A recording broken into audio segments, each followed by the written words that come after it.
Good morning class. आज हम लोग अपनी दीप ज्योति हिंदी व्याकरण से अगला चैप्टर पढ़ेंगे। अभी तक हमने आप लोगों को जो भी चैप्टर्स पढ़ाए हैं, रिवीजन कराए हैं, वही आप लोगों के एग्ज़ाम में आने वाला है। आज हम नया चैप्टर शुरू करते हैं, शब्द रचना। चैप्टर का शीर्षक है शब्द रचना। शब्द रचना यानी संधि। शब्द की रचना से संधि कैसे बनता है, उसे आज हम पढ़ेंगे। तो संधि शब्द का साधारण अर्थ समझौता या मेल होता है। कहते हैं ना कि किसी से भी समझौता कर लीजिए, मेल कर लीजिए, उसे ही हम संधि कहते हैं। व्याकरण में संधि का अर्थ पूर्णतया भिन्न होता है। इसका प्रयोग दो वर्णों के मेल के रूप में किया जाता है।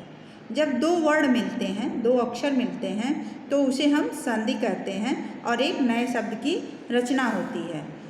देखिए, ये शब्द है आपका उक्ति और इसमें शु उपसर्ग लग गया है, तो क्या हो गया है? शुक्ति। ये है आपका उमा, इसमें ईस लग गया है प्रत्यय, तो क्या हो गया है?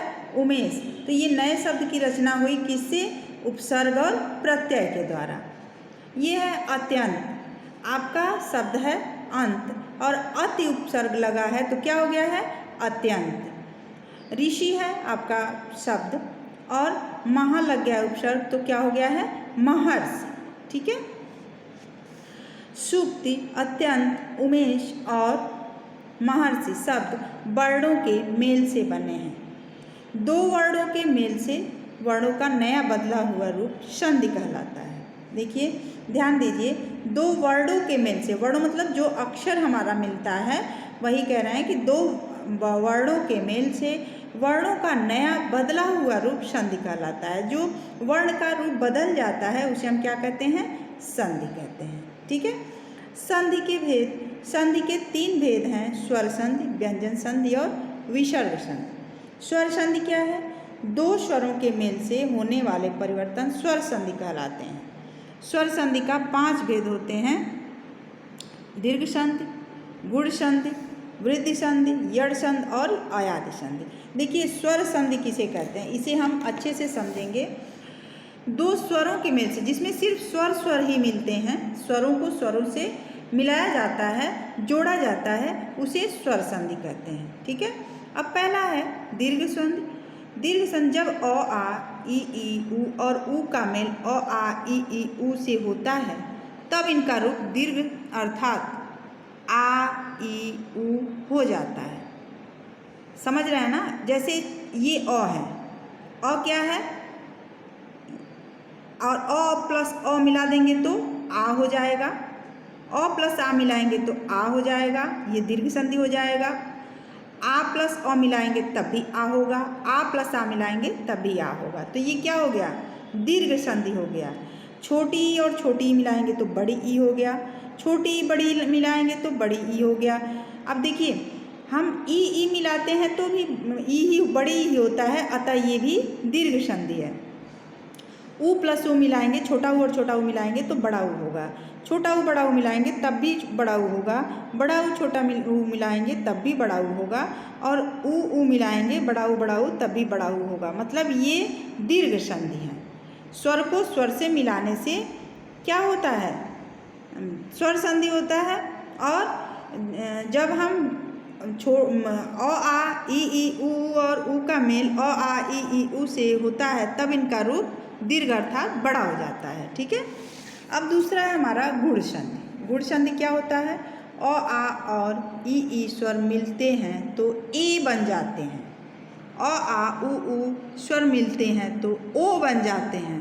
ओ, उ, आ और री स्वर के मेल से अर बनता है। जैसे देखिए, अ प्लस छोटी ई, ठीक है, ए हो गया। अ प्लस बड़ी ए हो गया। आ प्लस ई ए हो गया। आ प्लस ई ए हो गया। ओ प्लस छोटा उ ओ हो गया। अ प्लस बड़ा उ ओ हो गया। आ प्लस ओ हो गया। आ प्लस ओ हो गया। अ प्लस री अर हो गया और आ प्लस री अर हो गया। ठीक है। ये क्या हो गया? ये गुण संधि हो गया। ठीक है। अब है वृद्धि संधि। वृद्धि संधि क्या होता है कि आ और ए स्वर मिलते हैं तो ए बन जाते हैं। ठीक, आ और ओ स्वर मिलते हैं तो औ बन जाते हैं। जैसे देखिए अ प्लस ए। ठीक, अब ए हो गया, एक प्लस एक होता है ना, ए है तो एक। अ प्लस ए, आ प्लस ए, आ प्लस ए, अ प्लस ओ, अ प्लस ओ, आ प्लस ओ। तो ये क्या हो गया, ये हमारा वृद्धि संधि हो गया। अब है यड़ संधि। ई प्लस ई और भिन्न स्वर मिलते हैं तो य बन जाते हैं। ऊ प्लस ऊ और भिन्न स्वर मिलते हैं तो व बन जाते हैं। री और भिन्न स्वर मिलते हैं तो र बन जाते हैं। जैसे ई प्लस अ य, ई प्लस आ या, ई प्लस ऊ यू, ई प्लस ऊ यू, ई प्लस ए ये, ऊ प्लस अ व, ऊ प्लस आ वा, ऊ प्लस ई वी। ठीक, ये क्या हो गया, यड़ संधि हो गया। अब हमारा आता है अयादि संधि। ए ओ और भिन्न स्वर मिलते हैं तो आय ओ और आओ बन जाते हैं। जैसे देखिए ए प्लस अ, ओ प्लस आय, ओ प्लस अ प्लस आओ, औ प्लस ई आवी, औ प्लस ऊ आव। ये क्या है, अयादि संधि है। ठीक, अब हमारा दूसरा आता है, पहले हमने पढ़ा स्वर संधि, अब है व्यंजन संधि। स्वर और व्यंजन, व्यंजन और स्वर तथा व्यंजन और व्यंजन के मेल से इन वर्णों का बदला हुआ रूप व्यंजन संधि कहलाता है। ठीक है, अभी तक हमने पढ़ा कि जी सिर्फ स्वर से स्वर का मेल होने से स्वर संधि होता है, लेकिन स्वर और व्यंजन का मेल होने से व्यंजन संधि होता है। ये हम अब पढ़ेंगे। जैसे देखिए व्यंजन संधि के नियम हैं, कुछ नियम हैं। वर्ग के पहले व्यंजन का मेल किसी स्वर या अंतस्थ व्यंजन यर लव से हो जाने पर क ग च ज ड त ड और प ब में बदल जाते हैं। जैसे क आ, आधा क है मतलब ये आधा व्यंजन है, ये व्यंजन है तो आधा है, इसमें आ लगाएंगे तो ग हो जाएगा। च में अ मिलाएंगे ज हो जाएगा। ट में आ मिलाएंगे ड हो जाएगा। त में ई मिलाएंगे द हो जाएगा। दूसरा है वर्ग के पहले व्यंजन क च ट त प को मेल यदि अंग इया ड़ न म में से किसी से हो जाए तो क बराबर ग, च बराबर इया और ड़ त न और प बराबर म में बदल जाते हैं। जैसे क म ड़, अंग ट प्लस म ड़, त प्लस म न, त प्लस न न। अब है त के भिन्न भिन्न स्वरों और व्यंजनों के साथ मेल। च प्लस च, च प्लस छ, त प्लस ज, त प्लस लल। ठीक है, इसे हम जैसे हम ये पढ़ रहे हैं तो ये आधा आधा, जैसे आधा ये है और आधा ये है तो दोनों को मिलाने से यहाँ ये लिखेंगे, इसका रूप भी बदल जाएगा, ये हो जाएगा। ठीक है, अब आता है आ ई उ री का छ से मेल हो तो छ आधा च और छ बन जाता है। जैसे अ प्लस च आधा च और छ, आ प्लस छ आधा च और छ, ई प्लस च आधा च और छ, उ प्लस च आधा च और छ। ठीक, अब म का क से म तक के किसी भी व्यंजन से मेल होने पर म उसी वर्ग के पांचवें वर्ण अंग इया ड़ न म में बदल जाता है। इसे अनुस्वार के रूप में भी लिखा जाता है। जैसे देखिए म प्लस क, अंग म प्लस च, इया म प्लस त न, म प्लस प म। ठीक है, इसका उदाहरण देखिए म प्लस क अंग मतलब सम प्लस कल्प, संकल्प, ऐसे भी लिखते हैं ऐसे भी लिखते हैं। ये क्या हो गया, अनुस्वार में बदल गया। ठीक है, सम प्लस चय संचय, ऐसे भी लिखते हैं, अनुस्वार में बदल गया, ये आधा हट गया ऊपर अनुस्वार आ गया। सम प्लस तोष संतोष, ऊपर अनुस्वार में बदल गया आधा न।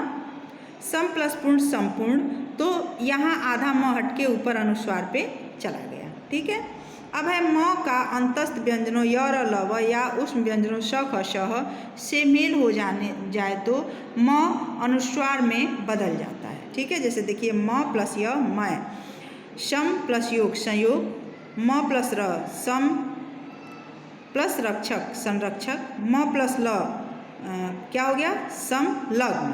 ठीक है, संलग्न ऐसे लिखेंगे।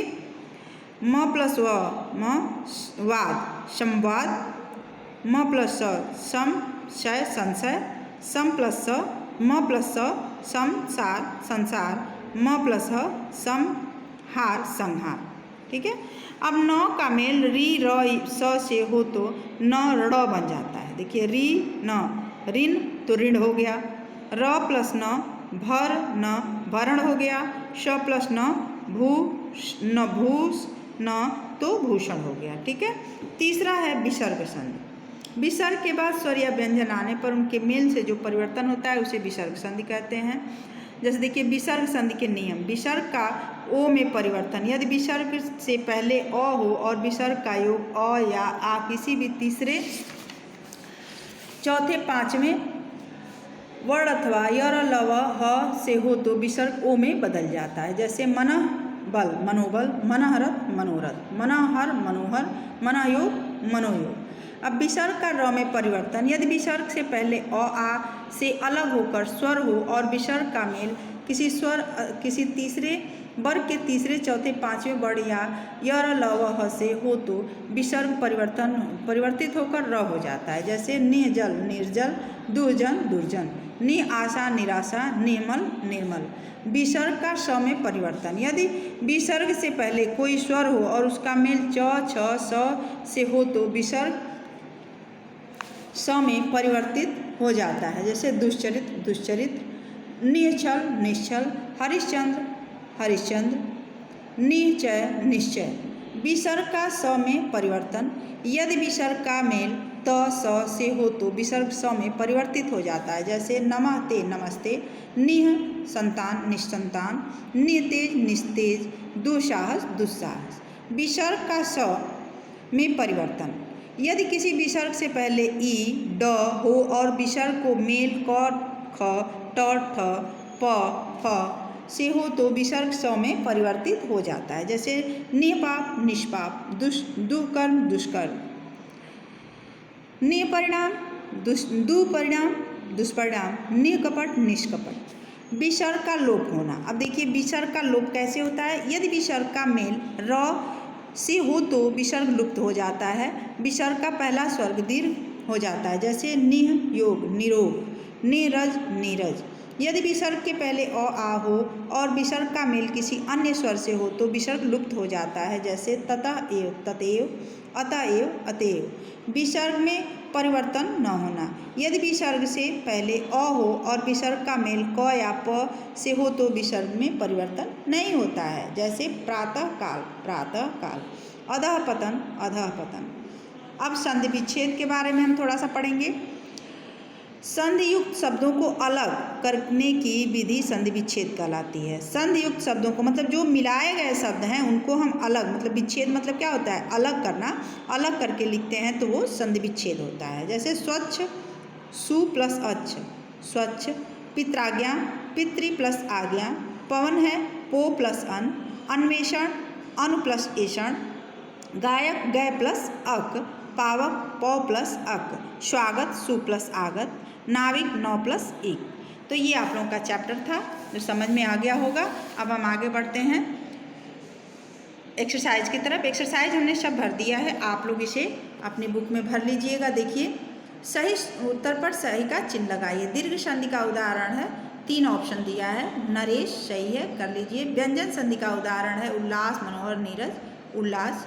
विसर्ग संधि का उदाहरण है प्रत्येक संतोष और स्वागत, तो संतोष पे आप लोग टिक लगाइए। संधि करो, ये आप लोग कर ही लेंगे। उद्धार उद्धार, संधि छेद संधि छेद, मनोरथ मनोरथ, संवाद संवाद, कृषक कृषक, ऐसे आप लोग सारा कर लेंगे। ठीक है, देखिए तीसरा है नीचे लिखे शब्द संधि के किस भेद हैं, किस भेद में है, ये हमने भर दिया है। आप लोग अपने बुक में वीडियो देख के भर लीजिए। ठीक है, आपका अगला है, नीचे लिखे शब्दों में संधि विच्छेद करके बताइए कि इनमें किस किस वर्ण की संधि हुई है। रजनीश, रजनी प्लस ईस, ई और प्लस ई मिला के। अत्याचार, अति प्लस आचार, ई और आ मिला के। गायक, गय प्लस अक, ए और अ मिला के। ठीक है, आप लोग अपना एक्सरसाइज सारा वीडियो देख के भर लेंगे। और आप लोगों का आज का होमवर्क है, देखिए सद्भावना, ऐसे इसे लिखना है। हमने आपको बता ही दिया है। अभिषेक, यशोगान, निरर्थक, नमस्ते, गणेश इत्यादि, ये आप लोगों को भरना है। फिर इसे कंप्लीट करना है, संधि करके नए शब्द बनाओ। देखिए हमने बनाया है क्या, देव ऋषि देवर्षि, सप्त ऋषि सप्तर्षि, ठीक है, महाऋषि महर्षि और राज ऋषि राजर्षि। ठीक है, ऐसे ही इसे भी आप लोगों को बुक में करना है। ठीक है, 5-5 उदाहरण लिखो, स्वर संधि के, व्यंजन संधि के और विसर्ग संधि के, इसे भी आप लोगों को करना है। बाकी का आपका क्वेश्चन आंसर PDF के माध्यम से जाएगा, आप लोग अपना एक्सरसाइज बुक में भर लीजिएगा वीडियो देख के, और एक्सरसाइज बुक से ही पढ़िएगा। फिर हम अगले वीडियो में मिलेंगे, तब तक के लिए थैंक यू।